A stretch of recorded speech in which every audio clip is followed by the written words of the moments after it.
ಚಾನಲ್ಗೆ ಸ್ವಾಗತ. ಆಸೆ ಸೀರಿಯಲ್ ಇವತ್ತಿನ ಸಂಚಿಕೆ ಪ್ರೊಮೋ ತುಂಬ ಅದ್ಭುತವಾಗಿ ಮೂಡಿ ಬಂದಿದೆ. ಇಲ್ಲಿ ಸೂರ್ಯ ತುಂಬ ಮನಸ್ಸಿಗೆ ನೋವು ಉಂಟು ಮಾಡ್ಕೊಂಡಿದ್ದಾನೆ. ಇಲ್ಲಿ ಶಾಂತಿ ತುಂಬ ಖುಷಿಯಿಂದ ಹೊಸ ಮಗ ಸೊಸೆಗೆ ಫಸ್ಟ್ ಸ್ಟ್ಯಾಂಡ್ ರೆಡಿ ಮಾಡಿಸಿದ್ದಾಳೆ. ಅದೇ ರೂಮಲ್ಲಿ ರವಿ ಮತ್ತು ಶ್ರುತಿ ಕಾಲ ಕಳೀತಿದೆ. ಈ ರವಿಗೆ ಅಷ್ಟು ಬುದ್ಧಿ ಇಲ್ವಾ? ರವಿಗೆ ಮೀನಾ ಅಷ್ಟೊಂದು ಸಹಾಯ ಮಾಡಿದ್ದಾಳೆ. ಅದಕ್ಕೆ ಅಣ್ಣನ ರೂಮಿಂದ ಆಚೆ ಹಾಕಿ ತಾನೇ ರೂಮಲ್ಲಿ ಇರೋದು ಎಷ್ಟು ಸರಿ? ಇವನಿಗಾದ್ರೂ ಬುದ್ಧಿ ಬೇಡವಾ? ಅಣ್ಣನ ರೂಮು ಅಣ್ಣನಿಗೆ ಇರಲಿ ಅನ್ನೋ ಹೇಳೋ ಬುದ್ಧಿ ಬೇಡವಾ ಇವನಿಗೂ ಕೂಡ?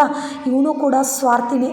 ಇವನು ತನ್ನ ಸುಖಕ್ಕೋಸ್ಕರ ಎಲ್ಲ ತ್ಯಾಗ ಮಾಡಿರೋ ಮೀನಾನ ಸೂರ್ಯನ ಮರೆತು ತಮಗೆ ಬೇಕಾಗಿರೋ ಹಾಗೆ ತಮಗೆ ಇಷ್ಟ ಬಂದಿರೋ ಹಾಗೆ ಬದುಕನ್ನು ನಡೆಸ್ತಿದ್ದಾರೆ ಮನೇಲಿ ಎಲ್ಲರೂ. ಆದರೆ ಇಲ್ಲಿ ಮೀನಾ ಮತ್ತು ಸೂರ್ಯ ಇಬ್ಬರು ಕೂಡ ತ್ಯಾಗಮಯಿ ಜೀವನ ನಡೆಸ್ತಾ ಇದ್ದಾರೆ. ಮೀನಾ ಸೂರ್ಯ ತುಂಬ ನೊಂದ್ಕೊಂಡಿದ್ದಾರೆ. ಸೂರ್ಯ ಹಾಸಿಗೆ ತಿಂಬು ತಗೊಂಡು ಆಚೆ ಮಲ್ಕೊಂಡಿರ್ತಾರೆ.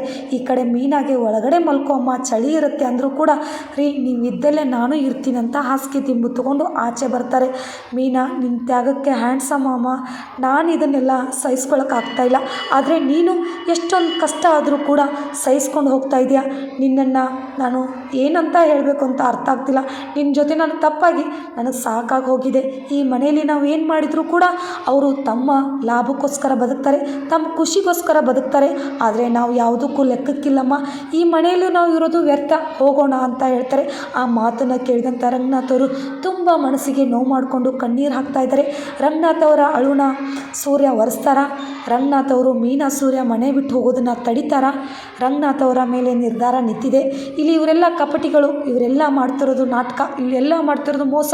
ಅದನ್ನು ಕಂಡು ಸೂರ್ಯ ಮೀನನಿಗೆ ಇರೋಕ್ಕಾಗ್ತಾ ಇಲ್ಲ. ಸೂರ್ಯಗೆ ಮೀನಾ ಮನೆ ಬಿಟ್ಟು ಹೋಗೋಣ ರೀ ಅಂತ ಹೇಳ್ತಾರೆ. ಇದನ್ನು ಕೇಳಿದಂಥ ರಂಗನಾಥ್ ಅವರು ತುಂಬ ನೋವು ಪಟ್ಟಿದ್ದಾರೆ. ಇಲ್ಲಿಗೆ ಇವತ್ತಿನ ಎಪಿಸೋಡ್ ಪ್ರೊಮೋ ಎಂಡ್ ಆಗುತ್ತೆ. ವಿಡಿಯೋ ಇಷ್ಟವಾದಲ್ಲಿ ಪ್ಲೀಸ್ ನಮ್ಮ ಚಾನಲ್ಗೊಂದು ಲೈಕ್ ಮಾಡಿ, ಸಬ್ಸ್ಕ್ರೈಬ್ ಮಾಡಿ, ಶೇರ್ ಮಾಡಿ, ಕಮೆಂಟ್ ಮಾಡಿ. Thank you.